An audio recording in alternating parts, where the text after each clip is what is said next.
Hello, friends. Welcome to Creative Medicine. In this lecture, we will learn about Now, what is the differences between systolic heart failure and the diastolic heart failure? So, what are the differences between systolic heart failure and diastolic heart failure? So, in systolic heart failure, first, it is more commonly seen in the age group of 65 years, whereas diastolic heart failure is seen in age group more than 45 years. Systolic heart failure is mainly seen in or it is associated with dilated cardiomyopathy. You see systolic heart failure. You can see systolic heart failure in valvular diseases also. We can see systolic heart failure where the heart is finding it difficult to pump the blood. Then diastolic heart failure. Diastolic heart failure, you will see it in restrictive or hypertrophic cardiomyopathy, because here the heart has the normal capacity to pump the blood, but the heart is not filled properly because of the restriction, that is because of the fibrosis of myocardium in restrictive cardiomyopathy, and because of the hypertrophied myocardium in hypertrophic cardiomyopathy. So in diastolic heart failure, the other causes are, it can be due to renal diseases can cause diastolic heart failure.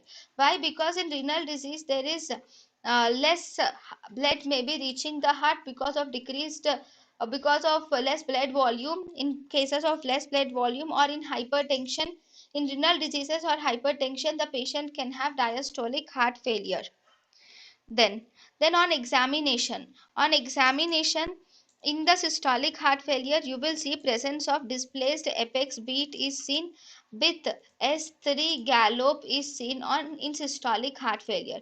In systolic heart failure, there is displaced apex beat with S3 gallop, whereas in diastolic heart failure, you will see that there is sustained apex beat is seen, and in diastolic heart failure, you will see S4 gallop is seen.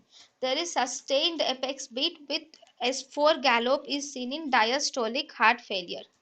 Then if you do a chest x-ray, on chest x-ray in the systolic heart failure, we see pulmonary congestion, and on chest x-ray in systolic heart failure, you can also see cardiomegaly is seen. Why?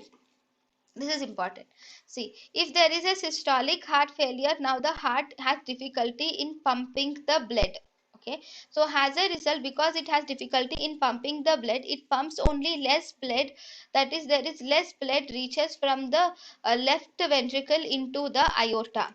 So as a result, there is more amount of blood is accumulated in the left ventricle. So this accumulated blood will also have, there is more blood accumulated in the left ventricle, so there is back pressure in the aorta, in the right left atria also, because if there is more blood accumulated in the left ventricle, now left atria will again send the blood back to the left ventricle during systole, so it has to contract more to overcome this higher blood in the left ventricle.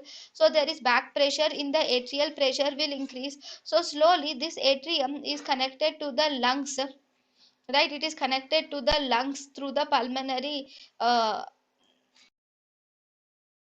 the pressure in the pulmonary circulation also increases. This will result in congestion.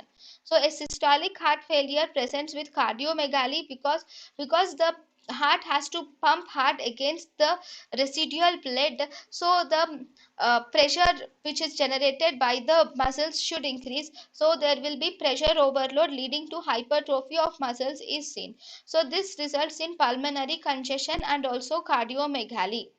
Now, because there is pulmonary congestion is there in the systolic heart failure, then what about diastolic heart failure? Even here there is pulmonary congestion is also seen.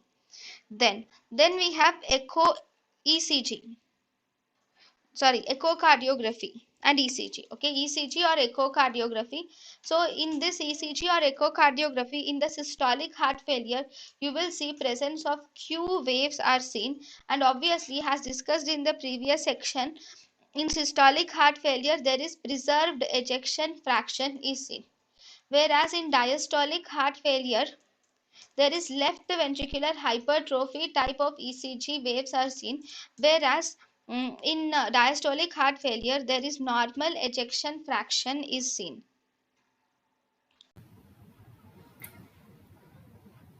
Thank you and thank you for watching.